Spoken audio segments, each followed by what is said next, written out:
Hey guys, in this video I'm going to show you how to install NVIDIA app on Windows 11. The first thing I want you to do is go to any browser and search for NVIDIA app on Google. Click on this first link where it says download NVIDIA app right here from NVIDIA.com. And then what I need you to do is click here on download now right there, and it will go ahead and download the .exe file. I'll go ahead and download this. And once it is done, I need you to open up the .exe file. We'll run this installer on our PC. So as you can see, it is done downloading.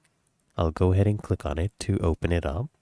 Now, as you can see, it has begun installing onto our PC. There you go. This is the latest version that they have available. Now you need to come here, click on agree and continue. There you go. It is preparing it to install. And it is now downloading the updates. And there you go, the installer has finished. And to actually complete the installation, you need to just restart the computer. So you can either click here on restart now or restart later. It's really that easy. If you found this helpful, make sure you smash the like button and subscribe to Quick Fix.